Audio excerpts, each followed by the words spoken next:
Okay. But you know when you are dealing with something and nobody's really necessarily paying attention, and then all of a sudden they acknowledge you, like how sometimes it can just Right. it I don't know, it makes you feel vulnerable and like exposed, kind of, I guess. I don't know how to explain it, but like I knew I was writing it to put it out in the world, and I still want to. But it almost makes you more self-aware. I guess that's what it is. It's like you, once somebody calls something out or sees it, then you like see it for yourself. From like it changes your perspective. You see it from outside eyes, kind of thing. Yeah, and it's like it's kind of it feels healing, but I feel like I have to like, if that makes any sense, but I feel like I have to process it. Right. It's weird. It's like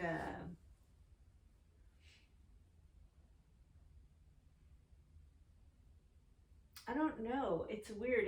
It's like a relief on one hand, and it feels good to hear something positive, like related to like how you've handled a really hard struggle. And it does kind of help something that's buried, like release. Does that make sense? Yeah, because it's validation. Yeah. Right. I think that's what I think it's from years of pent up stuff I've been dealing with. And when I say on my own, I don't mean like obviously you've helped me a ton with this, but in general, like from childhood. Right. On. But I mean, I can't help you deal with it. I mean, I can't deal with it with you.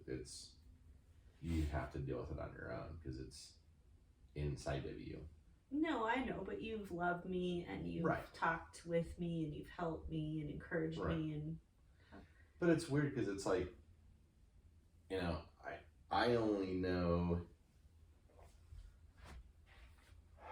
It's like I only know what you know, and I know less than you know because I only know what you've told me you know. So as you're going through it and you discover stuff about yourself or what happened that you don't really realize, I think that's part of the discovery process where you're like, oh. Well, and I think part of it's like, grief, like,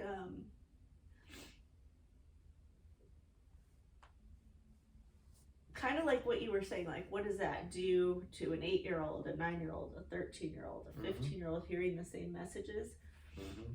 I think that's kind of what's being released. It's like it's weird to think about, okay, this happened to me, and it's normal because that's what happened to me. Right. That's how I lived. That's how things went. Right. That's how you grew up. It's your reality. Right, but when someone else is like,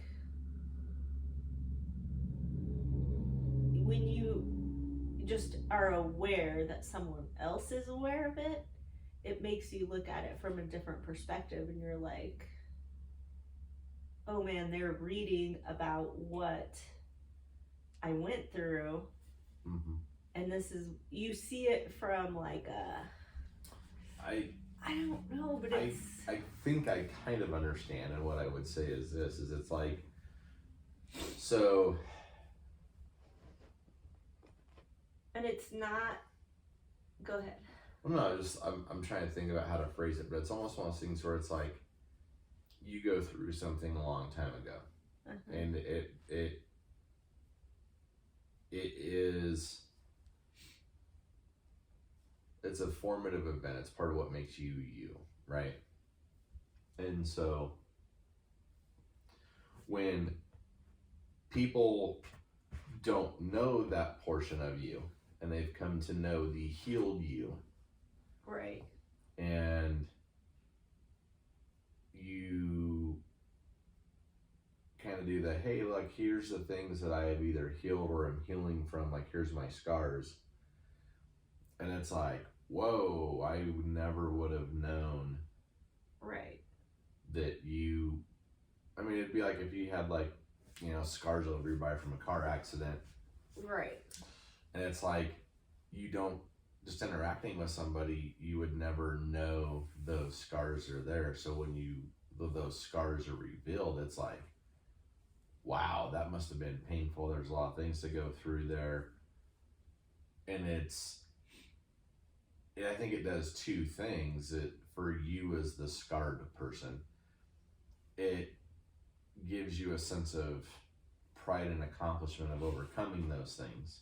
Mm-hmm. But it also makes you focus on the scars again that you almost forgot about because you live with them daily. Right. And so it doesn't. But it's also, I agree with everything you're saying, but I also feel like it's another layer of healing. Like you're releasing it even more in a different way. Mm-hmm. Like the kaleidoscope thing once again. But it's like, you think you've healed completely, Mm-hmm. but then that brings, having others' attention on it Mm-hmm. brings like a different kind of healing. Mm-hmm. It's weird. And I had a whole book Right. written of my life story, and I condensed it to 2 pages, so that's all they're reading. Right. Is like a very concise, summarized Mm-hmm. version. So them seeing that doesn't really, I mean, it may not even faze someone, but me being aware that someone else is aware of it is making me feel a different kind of Right. release. Well, and it's somebody that you like and respect and that you know personally. I mean, Yeah. it's weird because it's like, if it wasn't somebody that you knew and you put it out there and it was just a complete and total stranger, I don't think you would feel the way that you feel. But I think there's a mutual admiration Yeah. with this person, and it's like, well, it's kind of like when he talks about like his hip problems and his shoulder problems and all those other things, where it's like, you're like, man, I would have never guessed you'd gone through all that pain and all that stuff. And it's kind of a testament of your courage, your strength, your fortitude. And it's one thing to go through something in life, Mm-hmm. because it's just put one foot in front of the other, kind of that stoic nature that we both have, where we just push and push and push and push. And it's another thing for somebody to acknowledge that, man, that must have been hard. I can't believe you just kept pushing and maintained grace while doing it. It's like, then you become aware of it, I think. Yeah. Which, I think so. And I think something else that just came to my mind too is I was thinking of like, I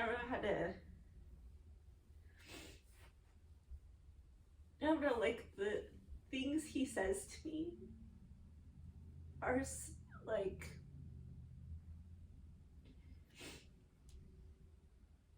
they're very nurturing.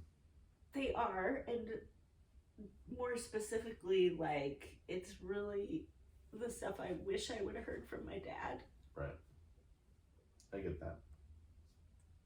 Which is probably a lot of where this weird, I think Right. there's like grief mixed in because he's not here. And even if he was, like, that's not how he communicated. It doesn't mean that's not how he felt. Right. But I didn't. Right. It's what you wished he would have said and how you wished he would have been. I get that. And I think the weirdest part for you, on some level, he was that way with other people.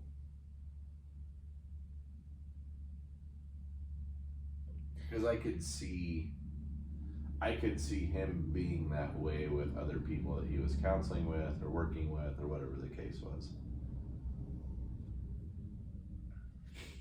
Well, Maybe I'm completely off base, but I don't know. the amount of outpouring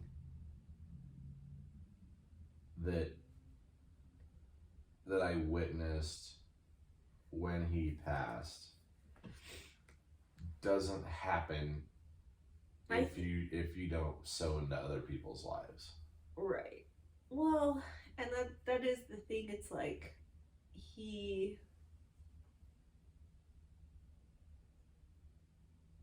I just keep thinking about like feeling as a kid that I tapped into with my counselor, just feeling like alone, and I don't think he ever meant to make me feel that way, but No, not at all. I think he was pouring into other people's lives, and that's why he didn't have time. Right. And I also think, which ironically is the same realization I came to this morning about me and the stuff that we were talking about with the greenhouse, where I was right. I mean, that's literally the same. Mm-hmm. It's like, huh. That's interesting. Mm-hmm.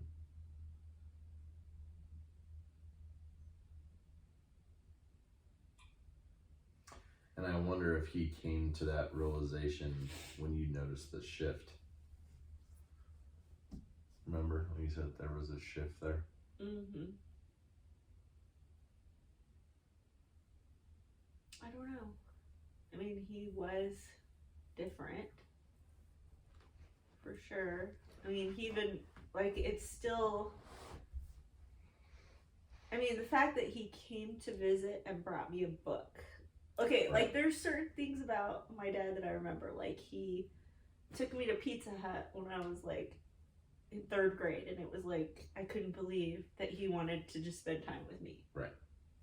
Which is really sad, really, that was, like, the one thing I remember. Mm-hmm. And I don't want to sound like I'm talking bad, because he was amazing. Right. Like we were just saying, it's just I happen to feel just kind of right. But then what was the other thing? What did we just say? So then when he came to visit, mm-hmm. and he brought me a book, mm-hmm. I was like, oh my god, my dad thought of me enough to read this book and think of giving it to me. Mm-hmm. And I was like, that was like a super special thing to me. And it's funny how, like, a lot of people, and I don't know, I mean, I'm not trying to compare, but it's like a lot of people do have a dad who's thinking of them, does all these things, spends time with them, and you just probably take it for granted. Mm-hmm. And for me, it's like I have these two things. Mm-hmm. Or, you know, maybe I'm exaggerating, maybe there's right. more, but mostly right. it's like two things. So it just, I don't know. Well, it's like we were talking about earlier. It's just kind of that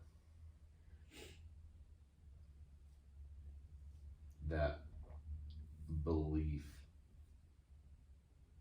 in your kids, and you're investing back in your kids and fostering their greatness and their potential. Mm-hmm. I think is oftentimes missed. I think it's oftentimes, I don't know. Well, and I'm guessing it's probably more common than I think it is, because I definitely think it is. like, I don't know how, I just see certain things from the outside. I don't right. know. But that is a good thing to think about, I think, as a parent, to be like, am I really seeing my kids and paying attention to what they need? And I think when you have kids, it's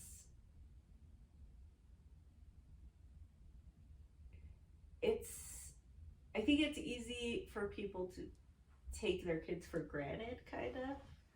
Yeah, I think what happens is, from my vast years of parenting experience, um, I think what happens is you either fall into one of two camps. I think there's a tightrope of. I think the tightrope is fostering their interest and believing in their interests and believing they can accomplish things. I think the other Right. side of that is living vicariously through them and pushing them down a path that you wish you would have gone, or reliving your glory days. Or the other part of it is just going, oh, you can't do that. And Right. it's like you either make it about Squashing. you Yeah. as the parent, or you make it about everybody else, but making it about fostering your kids' ability to live their life and believe that they can have a successful life, whatever that looks like Right. For them. for them. Right. And what they choose, I think, is challenging. Yeah. And I think, I could see that. Well, and it's all boils down to the same things that challenge us with everything else, like fear and right. whatever. It's Well, like and I think what's weird is, I think what ends up happening is the people that do that. It's one of the things I used to teach about was, I can teach you to do something, but it's another layer of teaching for me to teach you how to teach somebody how to do it. right. And then it's another layer of me teaching you how to teach somebody how to teach somebody how to do it. So I think that's where that generational stuff breaks, is the people that do invest in their kids and have self-actualized kids don't teach their kids how or why they did that so that they have self-actualized kids. So if you're walking a tightrope, so it's like you make it to the first pole, the first generation, then the second generation falls off. I'm lost. I don't know what you're saying. So let's say I have a child and I have walked the tightrope, and I've got a successful child who is self-actualized. That it's not about me. It's not that I didn't do, but I've helped them do exactly what they Should want do to do. or want Right, to do. right. Yeah. So we made it to the other pole, right? Well, when that generation has kids, they don't know the thought process that I use to get them to that pole, and the whys and the hows. So their kids fall off either side of the tightrope, and now we're back to the same. Yeah, it's always figuring it out. Right. With each generation. Which is interesting, because then when you go back to the Old Testament, that's part of why memory stones, hey, I want you to build this up and tell your kids and your grandkids about this thing happening so that they don't forget. Yeah, and I love that so much. I feel like that's changed our life quite a bit. I agree. I mean, having those reminders all over our house of good things we've accomplished, where God's come through for us. Right. It's weird, just having that in your environment makes you feel totally different. I agree. So. And it's funny, it's like you don't really, like, I was just thinking about the pool table, for example, right? So it's like, I could have just hired someone to do it, or paid to have it, bought a new one, or whatever the case is. But it's funny to me, it's like now I'm thinking about, well, no, me and Brian went and disassembled it, and it's like he invested a whole day in helping me do something that, for me to ask for help is pretty rare, for me to get help is pretty rare. So, like, there's a sentimental value attached to that I literally did not attach to it until just now. Really? Yep. To your pool table? Mhm. Huh. What made you realize it? Or what even Because of took that. your... Because it's not just the pool table, it's Brian taking time out of his day or his life to help me out of respect for He me. really is a sweet guy. Remember, he helped us find Anto? Yeah, no, without a doubt. He cares. He's, Right. I appreciate him. But it's just, what I'm saying is that pool table is a lot, I mean, great deal, well worth the monetary value, right? But it was, and then, you know, carrying it into the old house by myself, stacking it up, carrying it out, like all those things attach a value to it that's not just, oh, here you go. Yeah. Huh. That's interesting. Because I think there's a story that goes with it. I mean, like the greenhouse, right? So, you know, when this thing is done and built and in place, all the background stuff, right? All of the prayer time, the how are we gonna pull this off? Like all those things. Overcoming doubts and fears and Right. resistance and Right. the people who came through to help in different ways. And, Right. It's a lot more special than just, oh, here's a greenhouse. yeah. Because there's a story that goes with it. There's a legacy. There's our life is baked into it, and I think that's the. Yeah. I don't know, like I want more baked in stuff. Oh, I'm serious. It's like I know. I get it. There is,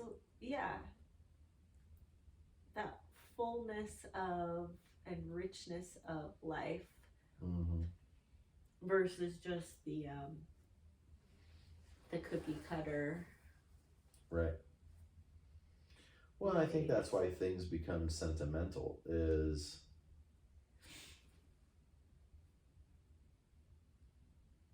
it's the story that goes with it. Mm-hmm.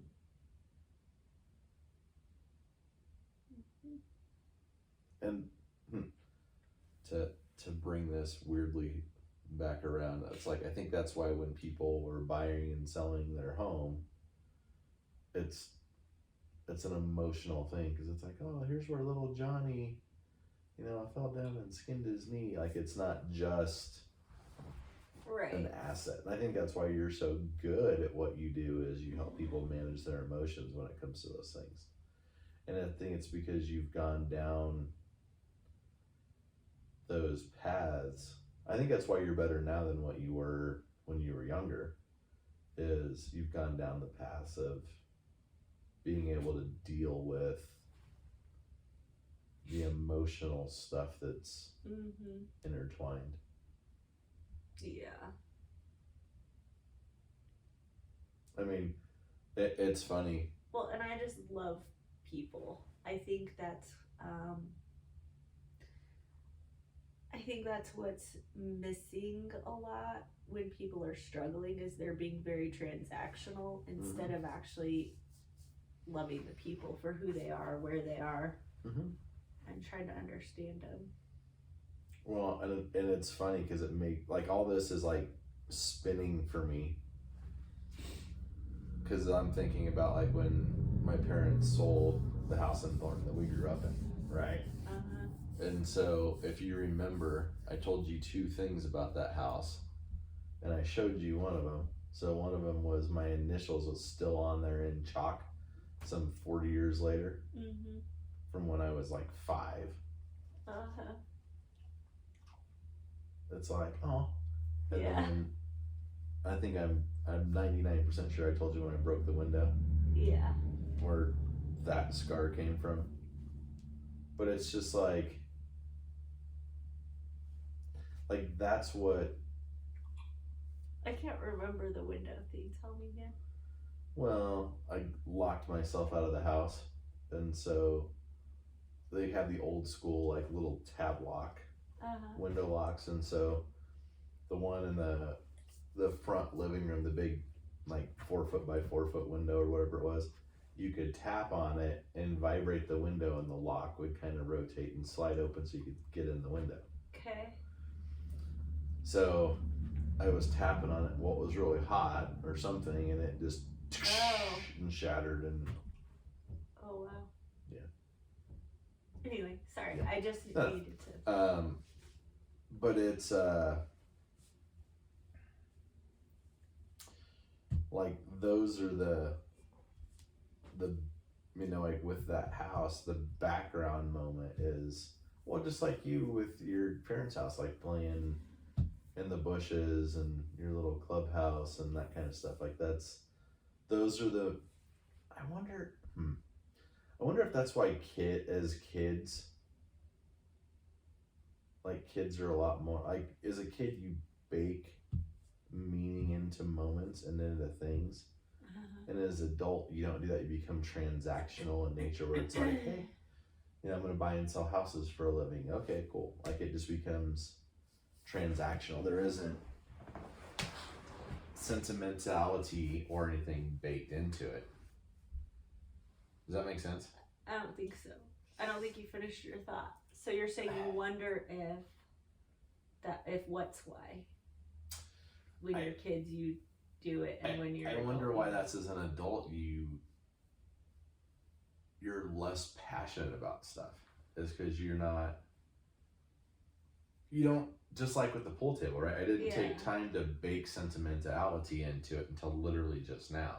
Right. Like it was like, okay, cool, I'm gonna go play some pool and move on with life. But I didn't really bake in the fact that, hey, this was a friend of mine who took time out of his day and helped me do this, and all the story that went with it. When you don't take time to think about those things, yeah, I think well, that's maybe that's it. We're stretched thin, we're busy. As a kid, you have more time. Well, a day certainly feels a lot longer when you're a kid than when you're an adult. That's for sure. Yeah. Yeah. And I think it's good to make ourselves stop and think. Like if we hadn't done this morning, I would have carried that weird emotional stuff with me all day, and like now I have to go to the office and meet with my agents and all that, and I would have been totally not with them and not present for them because I'm thinking about other stuff. Yeah, but not knowing, like in the background. Well, I think as a kid you live in the moment a lot more than you do as an adult. Like I spend a lot of my time unconsciously living in the future, living in the past, not living that's true, in the moment, and really truly experiencing now. True. Well, and it's like, were you experiencing it when Brian was there helping you? No. Were you fully recognizing what was going on? Absolutely not. So this is more of, so imagine even how much more sentimental that would be if you were absorbing it, and not to take anything away, but you know what I mean? Like, I think what you're saying is very valid. Like, we need to stop being in the past and the future and be present and see what's happening around us right now. Right. No, I agree. And I think the only way, I think we have to fight for our time and for our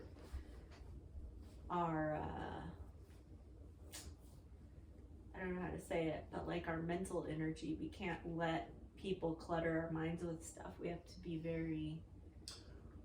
And I think that's why when you do good things for people, sometimes it seems like it falls flat. Yep. It's because they're not in the moment. They're not seeing it for what it is. That's a good point. And I think it's not about it's like me. robbing it's about them. We're robbing ourselves and each other of really wonderful opportunities to have that richness and fullness of life that we're talking about. Right.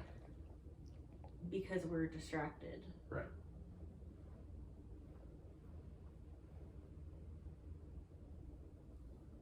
Well, I think what happens. So I think when you do good things for other people, it falls flat because of that.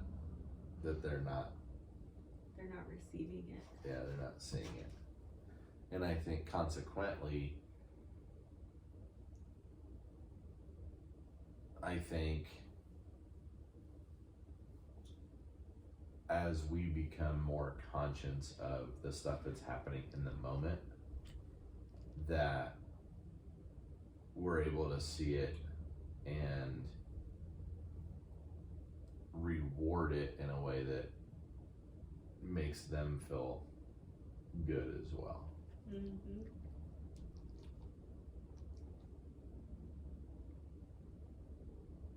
Or even, yeah, we can even bring someone's awareness to it, like by being appreciative in the moment of things Mm-hmm. and saying it out loud and Right. bringing it to light. Mm-hmm. Mm-hmm. Okay, there. I have to go to work. Me too.